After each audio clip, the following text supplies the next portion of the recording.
Isla Sorna.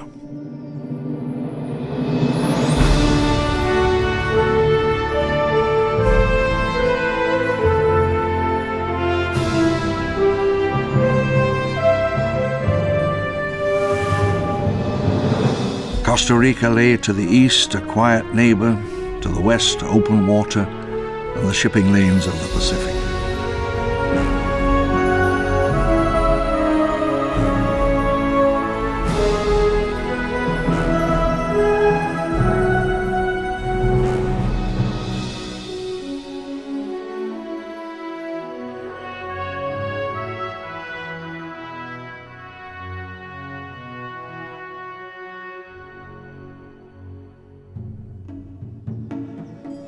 "1981.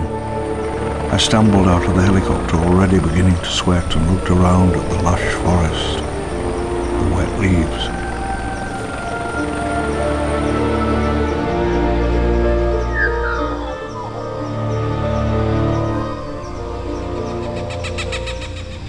A forest this wild, this unknown, has not been seen by any human since the great hunters of the early Pliocene.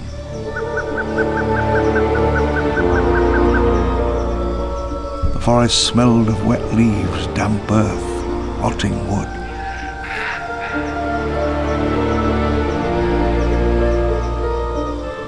The sky at noon was like nothing in Europe. Hot, tropical, and new world.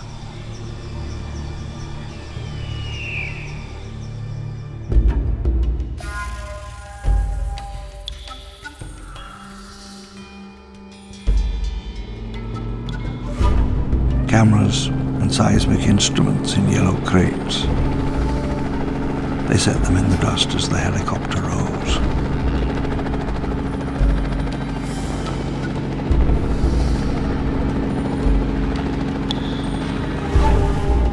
A few weeks after we landed, we went to the summit to put up a crude satellite link. We went by helicopter. Young technicians scrambled to set up the dish as the wind howled. High-speed uplink. State of the art.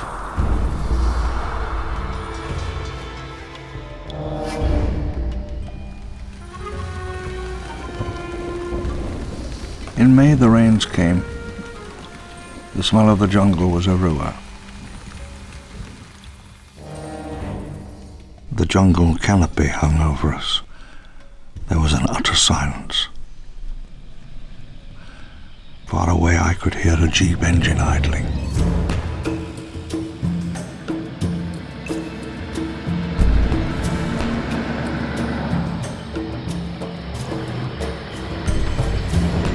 InGen standard safari vehicle.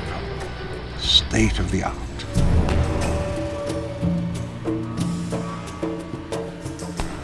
As I journeyed south along the coast, the air grew moist and heavy. Metal and concrete lay rotting in the sun and the rain.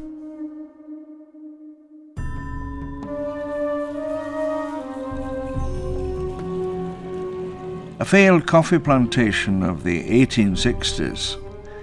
Fields were marked out by stone walls. And to the west, the ruins of the plantation house still stand.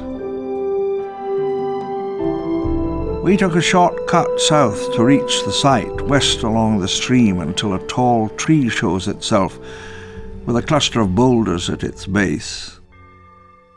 Then walk northward until the path appears.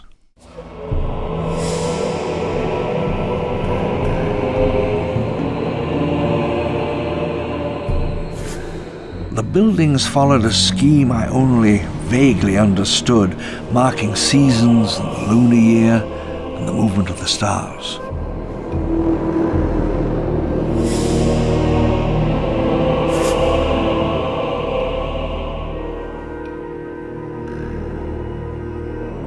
On the plain, the heat was extraordinary, like a solid wall.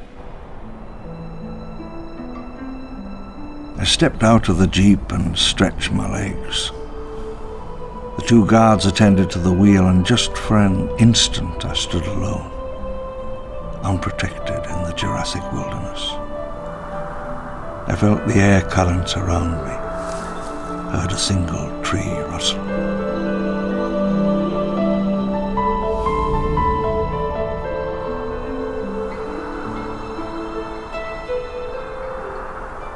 I stood on the lip of the cliff, the wind blowing my hair.